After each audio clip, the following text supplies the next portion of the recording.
안녕하세요. 용쌤입니다. 이제 챕터 7 유압식 엘리베이터에서 알아보죠. 일단 유압식 엘리베이터는 그림을 보시면 알겠지만 이 전동기에서 이렇게 기름을 이렇게 밀어 넣으면 그죠?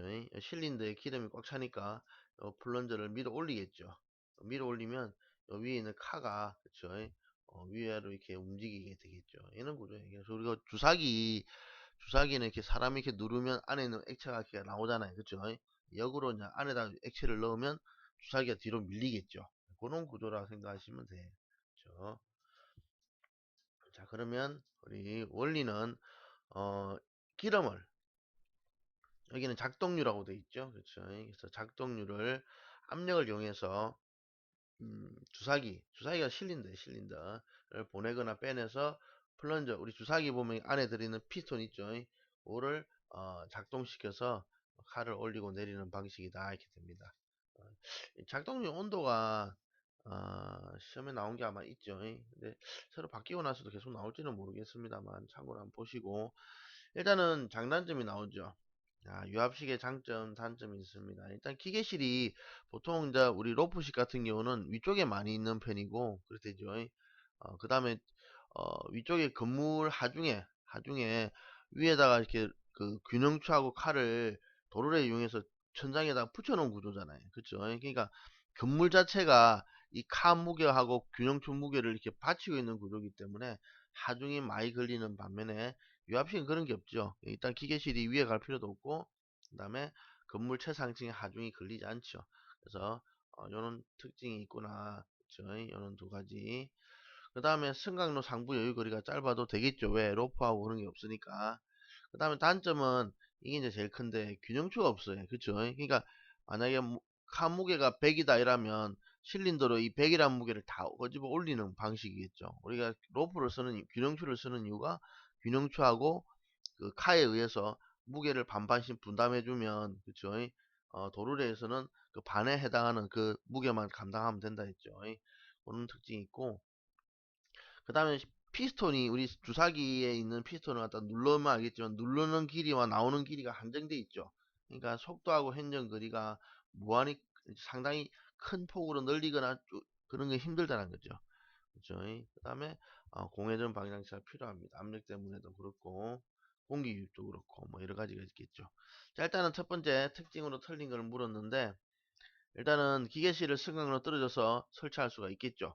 그 다음에 플런지 스토퍼가 설치되어 있기 때문에 유압 헤드 닫고 이건 잘 모르겠죠. 이거 넘어가시면 되고 그 다음에 적재량이 크고 승강 힘이 짧은 경우 유압식이 적당하고 소비 전력이 크다고 그랬죠. 그래서 여러분이 다 외우는 게 아니고 가장 중요한 특징이 뭐랬어요.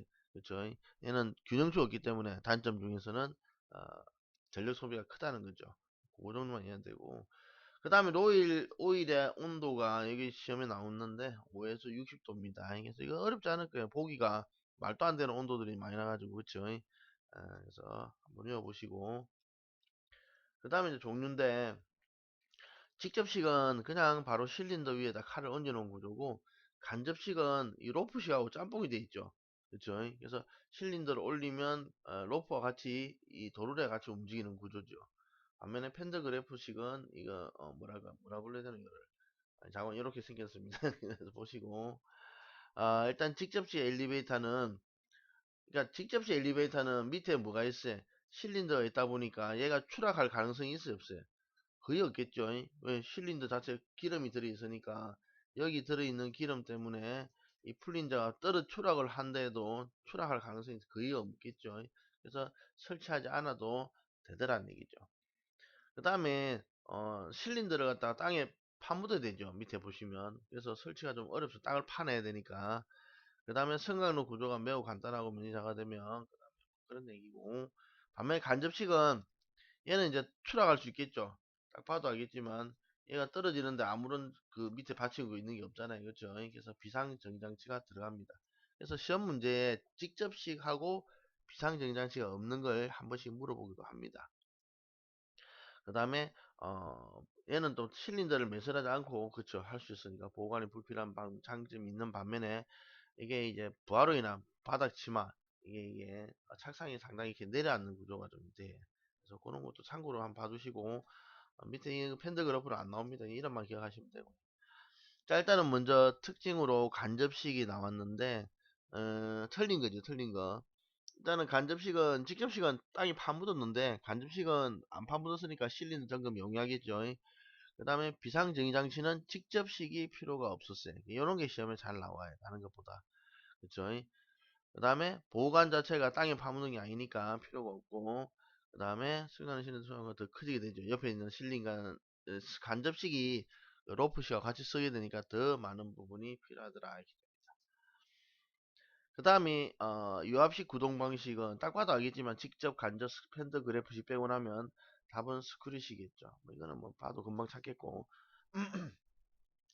자, 그 다음에 이제 속도 제어를 할 때 두 가지가 있는데 전동기만 쓰는 방식이 있는 반면에 유량, 기름량을 제어하는 밸브에 의한 속도 제어가 있습니다. 그래서 두 가지가 있는데 미터인 회로 제어하고 회로 이 유압 회로 이름이 그래요. 미터인, 미터 아웃도 있고 미터 인도 있는데 여러분이 다른 건 잘 모르겠다 그러면 기억하지 마시고 다른 건 다 버리고 유량을 직접 제어합니다. 그러니까 유량 제어 밸브가 그냥 딱 주회로에 달라붙어 갖고 유량을 직접 제어하는 특징이 있고 특징이 외울 거. 그 다음에 효율이 나빠요. 그래서 정확한 제어가 가능, 효율 나쁘다. 요거만 외웁니다. 그냥 헷갈리시면. 반면에 블리드 오프 방식은 분기된 바이패스 회로에 삽입돼서 효율은 높아. 딱 반대죠. 효율은 높고 정확한 제어는 어렵으니까 또 반대죠. 그러니까 요거 두 개가 정반대되는 내용을 가지고 있어요. 그래서 얘는 주회로 붙이고 얘는 안 붙였고, 얘는 효율이 나쁘지만 얘는 효율이 좋고, 얘는 정확한 제어가 가능하지만 얘는 정확한 제어가 안 되죠. 그래서 어차피 시험 문제는 둘이를 비교하는 문제가 나옵니다. 다른 거하고 비교하는 문제는 안 나와요. 그러니까 뭐 다 뭐 미터 아웃 나오거나 그런 거는 없는 겁니다. 그래서 요두 개만 비교를 해 주셔가지고 시험 문제 찾는 게 아마 간단할 거예요. 잠깐만. 자, 그럼 요 그림 보시면 이게 밑에는 회로 나오는데 회로 그림 정도만 이해를 합시다. 이게 유량제어 밸브가 딱 보면 알겠지만 펌프에서 나오는 주회로에 바로 붙어 있죠. 반면에 얘는 펌프에 나오는 주회로에 안 붙어 있고 분기된 회로에서 붙어 있죠. 다시 주회로에 여기서 안 붙어 있고 그렇죠. 여기 따로 붙어 있잖아요. 그렇죠. 이렇게 된 거고. 그 다음에 유랑 제어 밸브 방식 말고는 이제 그 전기 제어 방식이 있는데 전기 제어가 이제 VVVF 제어에서 인버터 방식을 씁니다. 그래서 요거는 펌프 자체가 이제 회전수를 느리고 줄이 가지고 펌프에서 들어가는 작동률을 직접 제어하는 방식이라 생각하시면 돼요. 그렇죠? 그래서 아까 봤던 그것이 유랑 제어 밸브 방식이고 두 가지. 자, 그래서 밑에 보시면 어, 펌프 회전수를 속도에 해당하는 회전수로 제어하는 방식은 이거는 뭐였어요? 이게 VVVF 방식이었죠. 인버터 VVVF 방식이고 반면에 유량 밸브 제어가 이제 미터인가 분리드 오프 방식입니다. 자, 그 다음에 펌프하고 밸브가 나오는데 일단 시험 문제는 여러가지 펌프 중에서 시험 문제가 우리는 시험 문제 하나밖에 안 나왔어요. 뭐 나왔냐 그러면 스크류 펌프가 주로 많이 쓰다 보니까 요놈이 스크류 펌프입니다. 안에 나사처럼 생겼대서 스크류란 말을 써요. 나사가 이렇게 돌리는 것처럼 해서 우리가 나사 돌리면 어떻게 돼? 나사가 앞으로 돌진하는 것은 보이죠. 그래서 그런 식으로 해서 기름을 밀어내고 역회전 시키면 기름을 뽑아내겠죠. 이런 방식이라 생각하시면 되고 일단 특징은 뭐예요? 그러면 소음과 진동이 적더라가 같이 붙어 있죠. 그래서 시험 문제에 소음과 진동이 적어 많이 사용하는 펌프는 뭐예요? 그러면 답은 스크류 펌프라고 문제가 나옵니다. 그 다음에 이제 압력 릴리프 밸브 해가지고 보통 안전 밸브라고도 부르는데 시험에 잘 나옵니다. 이게 뭐가 나오냐 그러면 일단은 얘는 압력이 너무 높아지는 것을 방지하기 위해서 사용되는 밸브인데 일단은 보통 어디 압력까지 맞추느냐면 140%까지를 보통 제한할 때 맞춰 조절하게 됩니다. 그래서 숫자가 바로 140%를 주로 물어봐요. 125% 이상 높아지면 이거는 시험에 없는 것 같은데 찾아보시면 아마 있을 수도 있어요. 그 다음에 여기 보시면 배출된 오일은 오일 탱크로 돌려보내고 압력이 과도히 상승하는 것을 방지한다. 이게 목적이겠죠. 이 밸브의 목적은 어,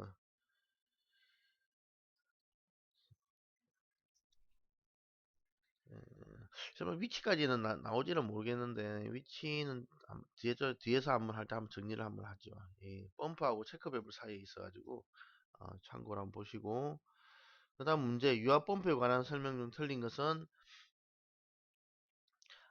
압력 맥동이 뭐냐 그러면 우리가 맥박처럼 이렇게 뛰었다가 뛰었다가 이렇게 맥박이 뛰듯이 뛰다가 좀 있다가 뛰다가 또 좀 있다가 뛰다 이런 거죠. 맥박이 크면 안 좋아요 맥동이.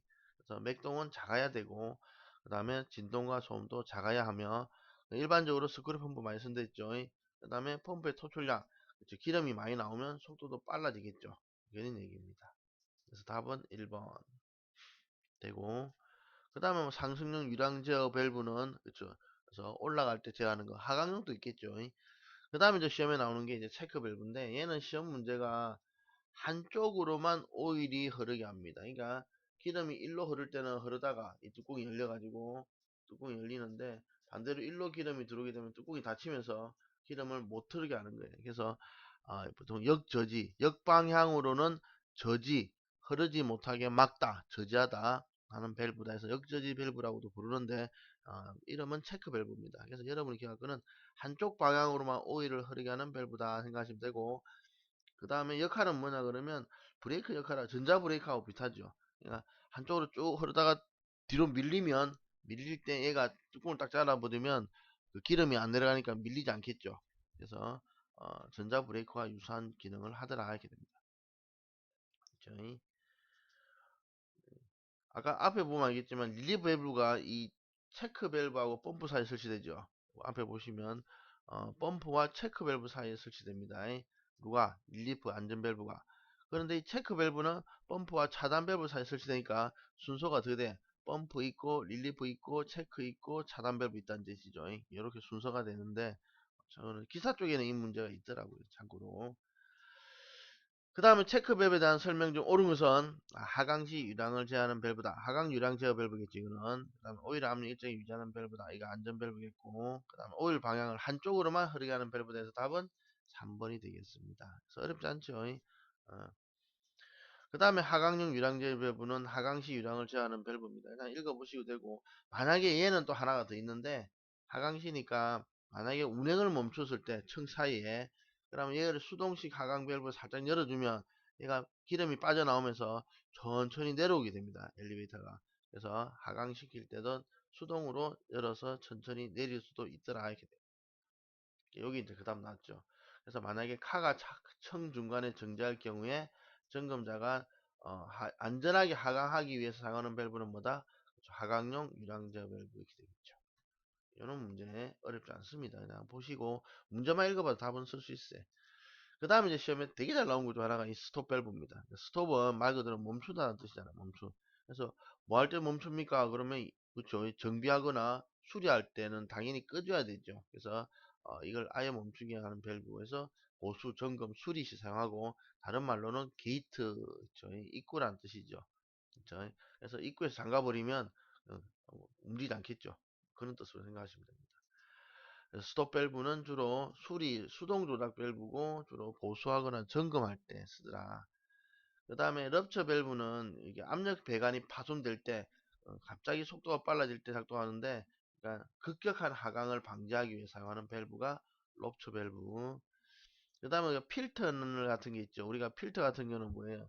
이렇게 기름이 들어가다 나왔다 하다 보니까 쓸데없는 이물질 같은 게 들어갈 수도 있으니까 그걸 막기 위해서 유입 장치에 이렇게 이물질, 모래라든지 이런 게 들어가지 못하게 설치합니다. 그래서 보통 흡입구에나 배관 중간에 설치하는 게 필터가 있어요.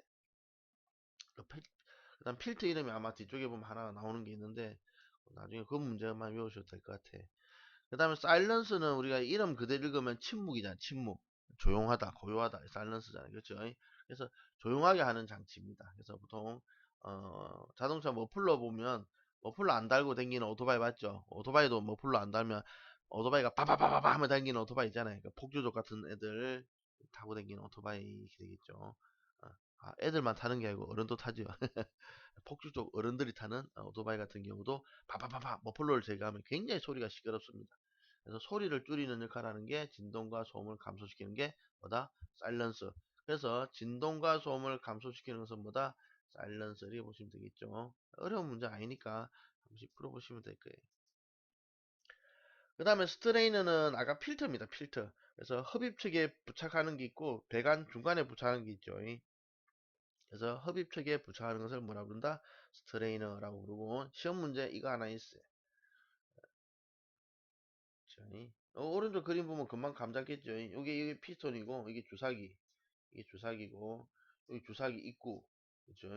그 다음에 여기 이제 피스톤. 우리 주사기 이렇게 누르는 피스톤이라고 보시면 원래는 우리가 피스톤을 누르면 기름이 이렇게 빠져나오겠죠. 이런 게 주사기고 반면에 이 엘리베이터는 여기로 기름을 넣으면 이 피스톤이 밀려 올라오겠죠. 이러면 이게 엘리베이터예요. 그래서 주사기랑 원리가 같더라. 그 다음에 요 이름만 좀 다른 거죠. 우리가 보통 주사위 같으면 실린더에 피스톤이라 하면 되는데 얘는 실린더의 플런저고 이러한 실린더와 이 램, 이 플런저 램의 조합체를 잭이라고 불러요. 잭. 저희. 자, 그래서 4분의 실린더는 이게 이제 압력을 받아야 되다 보니까 대단히 탄탄해야 됩니다. 그래서 안전율이 좀 높은 편이고 그 다음 피스톤도 플런저도 마찬가지죠. 얘는 이제 위에서 움직이다 보니까 기름이 삐져나오면 안 되죠. 우리 저 주사기 보시면 피스톤 끝에 뭐가 있어요? 까만색 고무 패킹이 있죠. 저희 안에 있는 물이 안 새어 나오게. 그래서 여기서 패킹을 끼워야 한다는 말이 보입니다. 그렇죠? 그렇게 보시면 되고 여기까지 하시면 되겠네. 일단은 뭐 큰 내용은 없는데 기본적인 장단점하고 그 다음에 어디에 들어있는 장치인지 정도만 이렇게 이해를 좀 해주시면 될 것 같아요. 그래서 너무 어려운 문제를 맞추는 게 아니고 늘 기본적인 문제는 안 틀리는 게 시험에 붙는 방법이라고 그랬습니다. 여기까지 하도록 하겠습니다.